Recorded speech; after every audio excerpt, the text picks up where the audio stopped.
हेमंत बिश्व शर्माया मानो गार्जेन मिनिस्टारखौ बिजेपिखौ लानानै हांफ्ला सिफ्ला जादों नोंथांमोना सिन्था खालामनांगौ जे बिजेपिया बिटिसिआव दखल खालामदों मानोथो एफाबां ब्लाडसेड जाखो मानोथो बिएलसि मानोथो एनडिएफबि मानोथो एबसु थाखो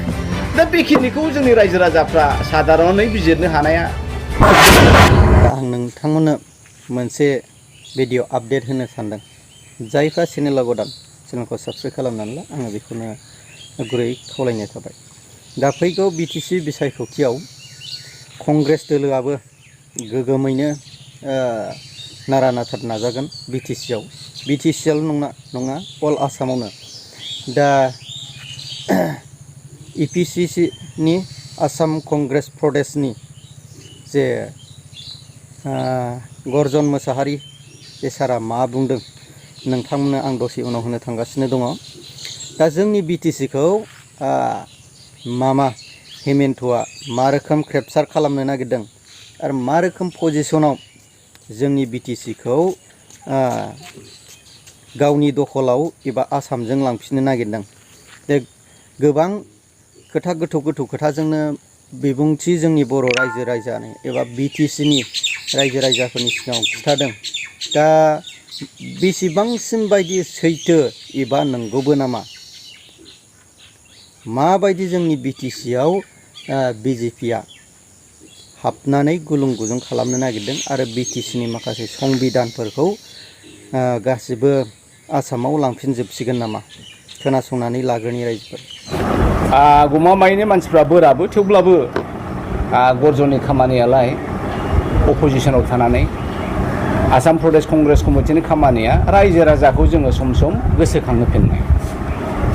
रायजो राजाखौहाय मोजाङै खोथाफोरखौ बिसार खालामनाय दा फैबाय थानाय काउन्सिल बिसायख'थिया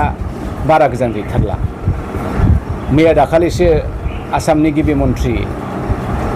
हेमंत बिश्व शर्मा बिथाङा होनदों जे सेप्तेम्बरावनो जाथारनांगौ फुजानि सिगां जोङो दैखांनो नाजादों आरो फुजानि सिगांनो रिजाल्टखौबो होनो सानदों दा बेखौ नायोबा इलेक्सना बारा गोबाव गैथारलिया दिनैहाय आंजों नैबे फुंबिलिनि बे प्रेस मिटआवहाय दंफायो क'क्राझार जिल्ला कंग्रेस कमिटिनिनो भाइस प्रेसिडेन्ट थामहिनबा ट्रेजारार पिसि चन्द्र झा आरो आखिथिं दङ क'क्राझार जिल्ला कंग्रेस कमिटिनिनो लेङाइ आफादगिरि आदा महनि चन्द्र बसुमतारी दा बुंनांगौ बाथ्राया बेनो हेमंत बिश्व शर्मा बिथाङा मैया दाखालिसो थामहिनबा मास मोनसे देर मासनि सिगां माखासे खोथाफोरखौ बुंदोंमोन बे बुंनाय खोथाफ्रा जाहैबाय যে আমি 40খন ঠাইত কেণ্ডিডেট দিয়া নহ'ব नायैसो जेराव बिजेपिया देरहाथारगोन बेफोरबायदि जायगायाव जोङो केन्डिडेटखौ होगोन होननानै बिथाङा बुंदों इनि सल' मडेल आरो केन्डिडेटखौ होगोन एखे रामथालाय हलाहल 40टा समस्तियाव होआ होननानै बुंदोंमोन खिन्थु फैयै मास मोनसे बारनाय लोगो लोगो बिथांमोननि बुंनायफ्रा सोलायबाय थादों हेमंत बिश्व शर्मा बिथांनि बुंनाया सोलायदों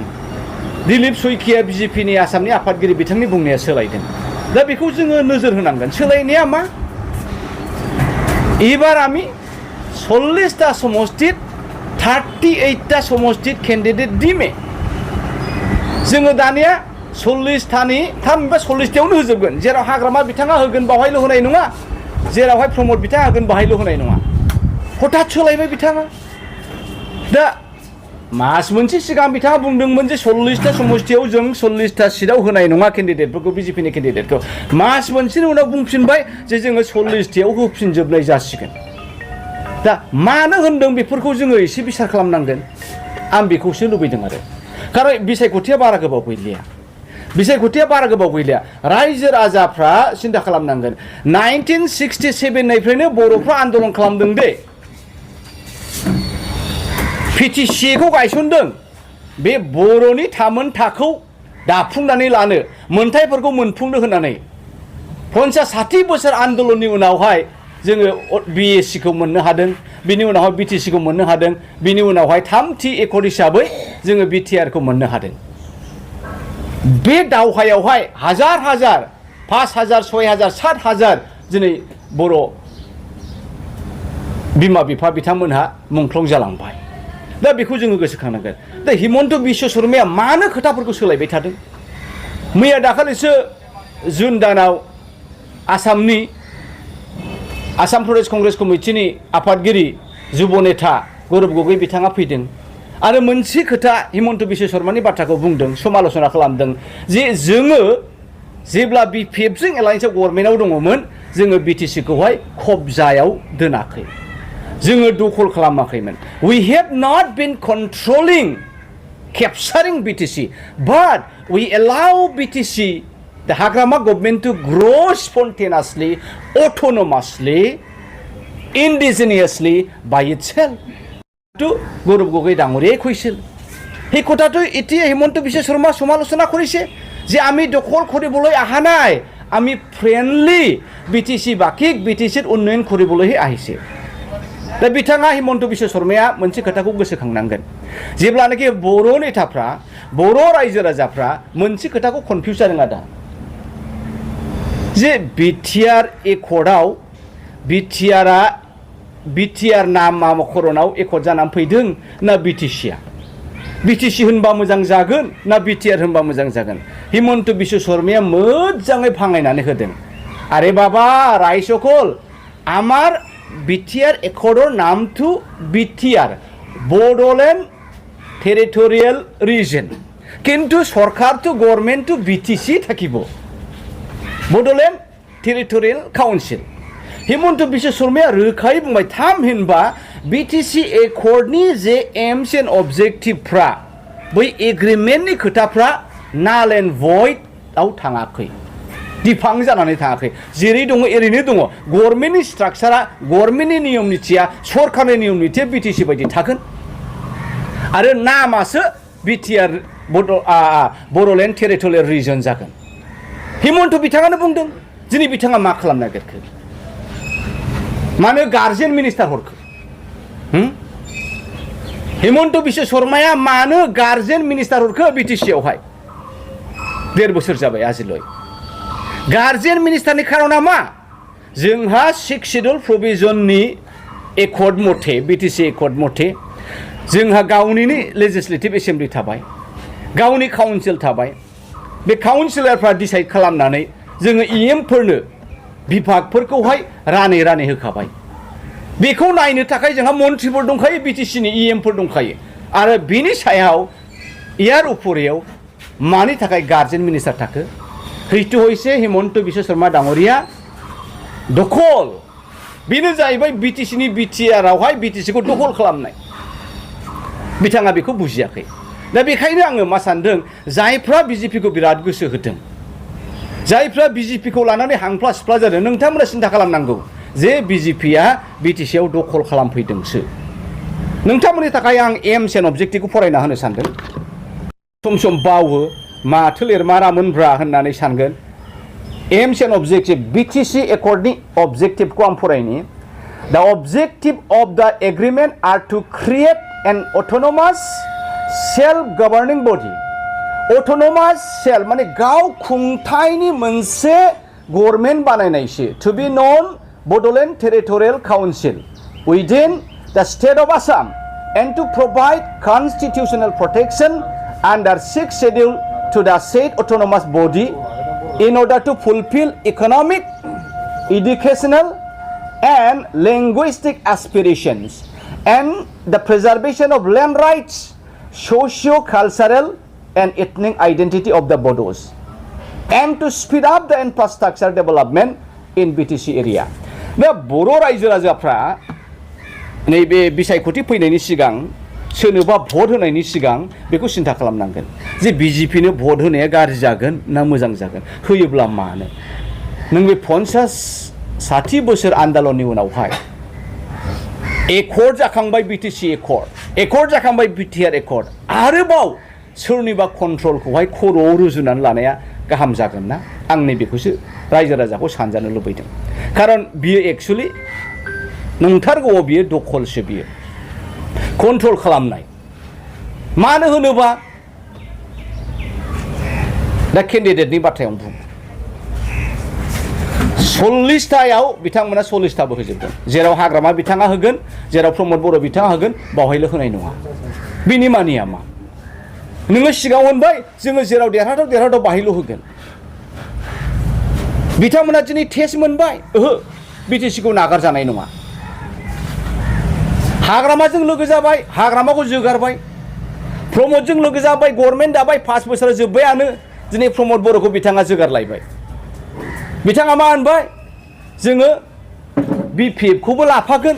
जोङो UPPLखौ लाफागोन, जोङो डक्टर आब' अनजालिनि APBखौबो जोङो लाफागोन। मैया दाखालि होनबाय बियो मास मोनसे मोननैनि सिगां जे BTCआव मोनसेल' पार्टि थानाया बर' जनगोष्ठीनि थाखाय मोजां। आरो नै दिनै होनफिनलायबाय मोनथामखौबो जोङो ज' लानानै जोङो सासन खालामगोन। दा बेनि उद्देश्यआ मा रायजो राजाफ्रा मिथिनाया खोब मोजां। हेमन्तआ BTCखौ कन्ट्रलसो खालामदों, BTCखौ सेफिनोसो नाजादों। दा आं बेखौनो बुंनो सानदों रायजो राजाया सिन्था खालामदो एबारावहाय इलेक्सना बारा गोजान गैथारलिया। रायजो राजाया BPFजों UPPLजों ज' जानो थिननाय बाथ्रायाव आंहा दिमत गैया, खिन्थु बियो सम्भबबो नुवाखै। खिन्थु नोंथांमोनहा आं बेखौनो बासिनो सानदों, दिनै बुंनो सानदों जे BJPआ दखलसो खालामो नाथाय कंग्रेसआ खालामाखै। गौरब गगैया बे खोथाखौ होनदों जे जोङो जेब्ला BTCआव हाग्रामाजों दंमोन जोङो मामाया BTCखौ सेफिननायनि एबा BTCखौ आसामजों सरजाबफिननायनि फाव एबा परिकल्पना बा माब्रैहाय सरजाबनो हागोन दा सिङाव गोदै गोदै खोथाजों गोथाव खोथाजों बुंगासिनो। दा जों आवगोल जालायबाय सिगां जोङो हाग्रामा महिलारि एबा